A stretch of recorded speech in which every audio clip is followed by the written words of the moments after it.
نحمده ونصلي على رسوله الكريم اما بعد اعوذ باللہ من الشیطان الرجیم بسم اللہ الرحمن الرحیم یا ایہا الذین آمنوا استعینوا بالصبر والصلاة ان اللہ مع الصابرین۔ عن عائشة رضی اللہ عنہا قالت قال رسول اللہ صلی اللہ علیہ وسلم ما يصيب المؤمن من شوكة فما فوقها إلا رفعه الله بها درجة أو حط عنه بها خطيئة أو كما قال عليه الصلاة والسلام۔ السلام علیکم ورحمۃ اللہ وبرکاتہ۔ ناظرین کرام، اللہ رب العزت فرماتے ہیں ہم تمہیں خود 5 چیزوں کے ذریعے سے آزماتے ہیں۔ اللہ رب العزت امتحان ہم آپ کا لیتے ہیں آزمائش میں 5 چیزوں کے ذریعے سے ڈال کر۔ اللہ رب العزت فرماتے ہیں وَلَنَبْلُوَنَّكُمْ بِشَيْءٍ مِّنَ الْخَوْفِ، ہم تمہیں آزمائیں گے کسی قدر خوف کے ذریعے سے، والجوع کسی قدر فقر و فاقہ میں مبتلا کر کے، وَنَقْصٍ مِّنَ الْأَمْوَالِ مالی نقصانات کے ذریعے سے، والانفس جانی نقصانات کے ذریعے سے، والثمرات پھلوں میں کمی کر کے، وبشر الصابرین۔ اللہ رب العزت فرماتے ہیں جناب رسول اللہ صلی اللہ علیہ وسلم سے مخاطب فرما کر آپ صبر کرنے والوں کو بشارت سنا دیجیے۔ الذین اذا اصابتهم مصیبہ، جب ان پر کوئی مصیبت پہنچتی، قالوا انا للہ و انا الیہ راجعون، وہ کہتے ہیں ہم اللہ ہی کے ہیں، ہم اللہ ہی کی طرف لوٹ کر جانے والے ہیں۔ مذکورہ آیت شریفہ میں اللہ رب العزت نے فرمایا کہ ہم تمہیں جو ہے 5 چیزوں کے ذریعے سے دنیا کے اندر آزمائیں گے، 5 چیزوں کے ذریعے سے ہم تمہارا امتحان لیں گے۔ پہلی چیز خوف کے ذریعے سے، کسی قدر خوف کے ذریعے سے اللہ ہم آپ کو آزمائیں گے۔ آج پوری دنیا میں مسلمانوں کو خوف و ہراساں میں ڈالا جاتا ہے، دھمکایا جاتا ہے مسلمانوں کو۔ اللہ رب العزت فرماتے پہلی چیز ہم تمہیں کسی قدر خوف کے ذریعے سے آزمائیں گے، امتحان لیں گے، پریچھا لیں گے۔ اور دوسری چیز والجوع فقر و فاقہ میں مبتلا کر کے، غربت اور مسکنت میں مبتلا کر کے ہم تمہیں آزمائیں گے۔ اور تیسری چیز وَنَقْصٍ مِّنَ الْأَمْوَالِ مالوں میں کمی کر کے، مالوں کے نقصانات کے ذریعے سے تمہارا مال نقصان ہوگا، اس کے ذریعے سے ہم تمہیں آزمائیں گے۔ وَالْأَنفُسِ جانی نقصانات سے آزمائیں گے، جانوں میں کمی کر کے ہم تمہیں آزمائیں گے۔ آج پوری دنیا میں اگر کسی کی سب سے زیادہ جانے جاتی ہے وہ مسلمان قوم کی جاتی ہے، مسلمانوں کی جانے جاتی ہے۔ جگہ جگہ پر فسادات ہو رہے ہیں، مسلمانوں کی جانے جا رہے ہیں، یہ اللہ کی آزمائش ہے۔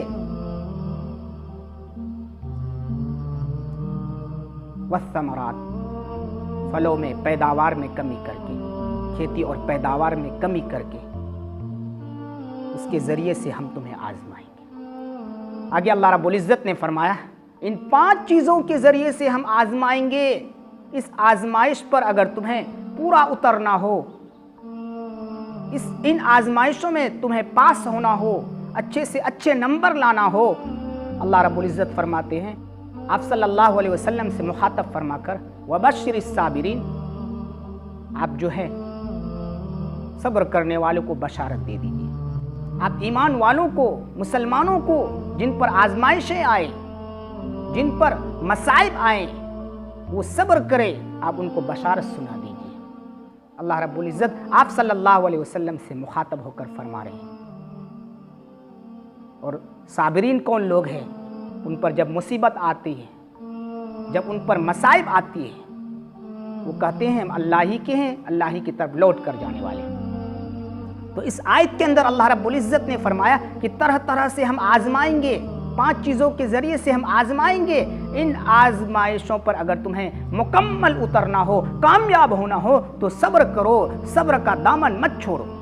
کوئی بھی آزمائش ہے، اب کسی پر کوئی مصائب آئے، آزمائش آئیں، کوئی پریشانیاں آئیں، تو اللہ رب العزت نے قرآن کریم کے اندر فرمایا کہ 2 چیزوں کے ذریعے سے اللہ کی مدد حاصل کرو، اللہ سے مدد مانگو۔ کوئی مصائب آئے، کوئی غم آئے، غموں کو ہلکا کرنے کے لیے، مصائب کو ہلکا کرنے کے لیے تم مجھ سے 2 چیزوں کے ذریعے سے مدد حاصل کرو، مدد طلب کرو، تمہاری مدد کروں گا۔ اللہ رب العزت فرماتے ہیں یا ایھا الذین آمنوا استعینوا بالصبر والصلاۃ، اے ایمان والو 2 چیزوں کے ذریعے سے مدد کا سہارا لو۔ پہلی چیز صبر، صبر کرو۔ اگر تم پر کوئی پریشانی آئے، آزمائشیں آئیں، یہ دنیا دارالامتحان ہے، مسلمانوں پر آزمائشیں آتی ہیں، مسلمانوں پر مصائب آتے ہیں، غیروں پر نہیں آتے۔ مسلمانوں کو ایسے حالات میں صبر کرنا ہے، اگر صبر سے کام لیں گے تو اللہ کی مدد آئے گی۔ پہلی چیز صبر، اور دوسری چیز نماز والصلاۃ، نماز کے ذریعے سے میری مدد حاصل کرو، نماز کے سہارے سے میری مدد طلب کرو، میں تمہاری مدد کروں گا۔ ان اللہ مع الصابرین، یقیناً بے شک اللہ صبر کرنے والوں کے ساتھ ہے۔ تو اس آیت کے اندر اللہ رب العزت نے فرمایا 2 چیزوں کے ذریعے سے ہماری مدد حاصل ہوگی۔ یہ دنیا دارالامتحان ہے، مشکلات آئیں گے، پریشانیاں آئیں گی، مصائب آئیں گے۔ مصائب ایمان والوں اور مسلمانوں کے پیچھا نہیں چھوڑتی، مشکلات پیچھا نہیں چھوڑتی، مشکلات تو ایمان والوں اور مسلمانوں کو آتی ہی ہے۔ حضور اکرم صلی اللہ علیہ وسلم نے ایمان والوں کو عمدہ ترین خیز سے تشبیہ دی ہے۔ ہوائیں ادھر سے ادھر جھکاتی ہے، اس پر طرح طرح کی مصائب اور پریشانیاں آتی ہیں، مشکلات آتی ہے۔ آپ نے فرمایا کہ یہی مثال مومن کا ہے، مومن پر بھی اس طرح کی مشکلات آتی ہے، پریشانیاں آتی ہیں۔ اور آپ نے فرمایا کہ منافق کی مثال صنوبر کا درخت کا جیسا ہے، اس کو ہوائیں ادھر ادھر نہیں مائل کرتی حتیٰ کہ کاٹ لیا جائے۔ تو آپ نے فرمایا کہ مومن کی مثال یہ عمدہ ترین کھیت کی طرح ہے، جس طرح عمدہ ترین کھیت پر طرح طرح کی مصائب اور مشکلات آتی ہے، اسی طرح مومن پر بھی آتی ہے۔ آپ نے ایک دوسری روایت کے اندر فرمایا کہ اگر مومن معاشرے کو چھوڑ کر تنہا زندگی بسر کرنے لگے، معاشرے کو چھوڑ کر تنہا رہنے لگے تاکہ وہ لوگوں کی ایذا سے بچ سکے، آپ نے فرمایا یہ ناممکن ہے۔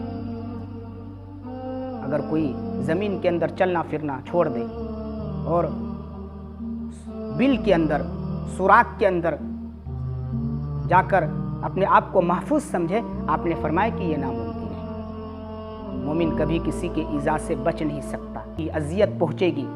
آپ صلی اللہ علیہ وسلم نے فرمایا، حضرت انس بن مالک رضی اللہ عنہ کی روایت ہے، نبی کریم صلی اللہ علیہ وسلم نے فرمایا لو کان المؤمن فی جحر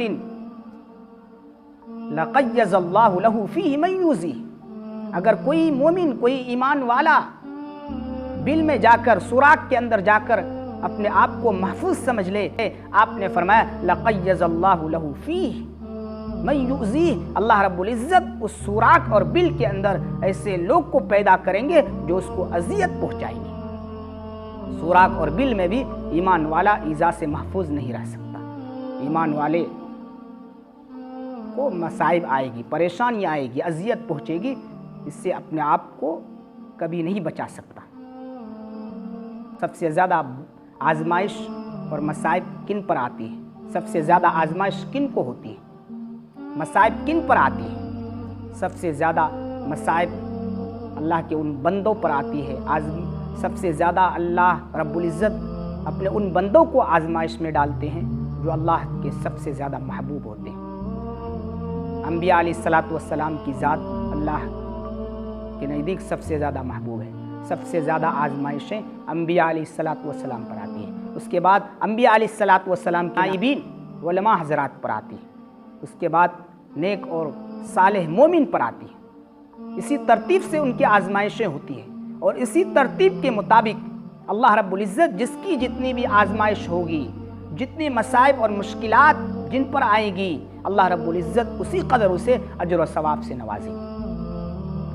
حدیث کے اندر آتا ہے، بخاری شریف کی روایت ہے کہ حضرت عبداللہ بن مسعود رضی اللہ عنہ فرماتے ہیں کہ میں جناب رسول اللہ صلی اللہ علیہ وسلم خدمت میں گیا، آپ صلی اللہ علیہ وسلم کو سخت بخار تھا۔ میں نے فرمایا کہ اللہ کے رسول، آپ کو بہت شدید بخار ہے؟ آپ نے فرمایا جی ہاں، تمہارے 2 آدمی کے برابر مجھے بخار ہے۔ حضرت عبداللہ بن مسعود رضی اللہ عنہ فرماتے ہیں پھر میں آپ صلی اللہ علیہ وسلم سے دریافت کیا، پوچھا کہ آپ کو دوہرا اجر ملے گا؟ آپ نے فرمایا جی ہاں۔ اس کے بعد آپ صلی اللہ علیہ وسلم نے فرمایا جس مسلمان کو کوئی اذیت پہنچے، چاہے کانٹا چبھے یا کانٹا سے اوپر کی کوئی تکلیف پہنچے، اذیت پہنچے، مگر اللہ رب العزت اس کی وجہ سے، اس کے ذریعے سے اس کے گناہوں کو معاف فرما دے گا، اس کے گناہوں کو مٹا دے گا۔ ہاں، جس طرح موسم خزاں میں، جس طرح خریف کے زمانے میں درخت سے پتے جھڑتے ہیں، اسی طرح جیسے اس کے گناہ جھڑ جائیں گے۔ اور بعض روایت میں آپ صلی اللہ علیہ وسلم نے فرمایا گناہ معاف ہونے کے ساتھ ساتھ درجات بھی بلند ہونے کی بشارت دی۔ آپ صلی اللہ علیہ وسلم نے فرمایا، حضرت اما عائشہ رضی اللہ عنہا کی روایت ہے کہ رسول اللہ صلی اللہ علیہ وسلم نے فرمایا ما یصیب المؤمن من شوکۃ فما فوقها، جس مسلمان کو کانٹا یا کانٹے سے زیادہ کوئی تکلیف پہنچے، الا رفعہ اللہ بہا درجۃ، اللہ رب العزت اس کے ذریعے سے اس کے درجے کو بلند کرتا ہے، ایک درجہ بلند کرتا ہے، وحط عنہ بہا خطیئۃ، اور اس کے ذریعے سے اس کے گناہ کو معاف کرتا ہے۔ تو پتہ یہ چلا ایمان والے پر آزمائشیں آئیں گی، مصائب آئیں گے، ایمان والے کو اللہ رب العزت طرح طرح سے آزمائیں گے، اور جس قدر آزمائیں گے اتنے ہی اللہ رب العزت کی طرف سے اجر و ثواب بھی ملے گا۔ ہم آپ اس پر صبر کریں گے، اور جتنا صبر کریں گے اتنا ہی بہتر ہوگا۔ آپ صلی اللہ علیہ وسلم فرماتے ہیں حدیث کے اندر،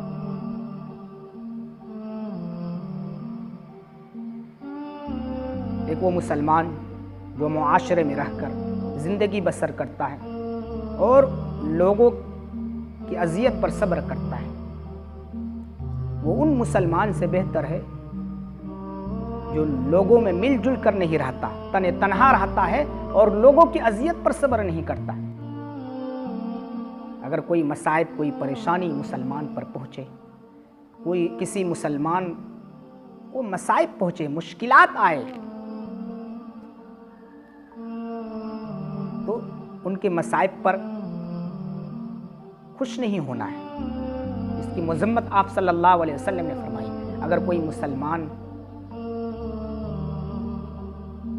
پر مشکلات آئے، اللہ رب العزت کی طرف سے آزمائشیں آئے، کسی حادثے کے اندر مبتلا ہو جائے، کسی حادثہ کا شکار ہو جائے، تو اس پر ہنسنا نہیں، اس پر خوش نہیں ہونا، اور نہ لوگوں کے سامنے اس کا چرچا کرنا۔ اس کی مذمت آپ صلی اللہ علیہ وسلم نے فرمائی ہے۔ آپ صلی اللہ علیہ وسلم فرماتے ہیں لا تظہر الشماتۃ لأخیک فیرحمہ اللہ، اللہ اس پر رحم کرے گا، ویبتلیک، اور تمہیں مبتلا کرے گا۔ اگر کسی پر مصائب آئے، مشکلات آئے، اس کو دیکھ کر خوش نہیں ہونا ہے، اور نہ لوگوں کے سامنے اس کا چرچا کرنا ہے، بلکہ اللہ سے دعائیں کرنی ہے، اے اللہ ان کی مشکلات کو ختم فرما، اے اللہ ان کے مصائب کو دور فرما۔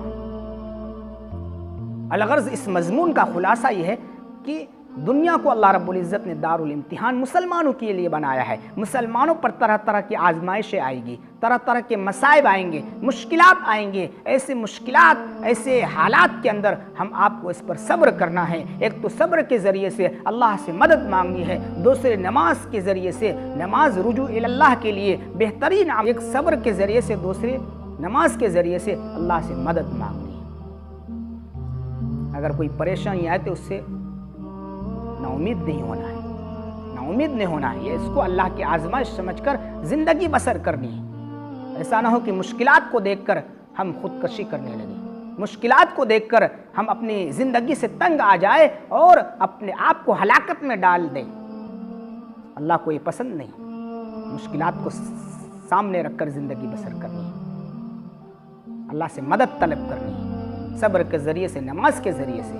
اور جتنے مشکلات ہم آپ سامنا کریں گے، جو مصائب ہم آپ پر آئیں گے، جیسا کہ آپ حضرات نے سنا ہے کہ جو مصائب آئیں گے، جس طرح کی آپ کو اذیت پہنچے گی، حتیٰ کہ کانٹے یا کانٹے سے زیادہ اگر کوئی تکلیف ہوتی ہے، اذیت ہوتی ہے، اس اذیت کے ذریعے سے اللہ ہم آپ کی گناہوں کو معاف فرماتے ہیں۔ اللہ رب العزت ہم آپ کے درجات کو بلند فرماتے ہیں۔ اللہ تعالی ہم آپ کو ان باتوں پر عمل کی توفیق مرحمت فرمائے، اور اللہ رب العزت ہم آپ کو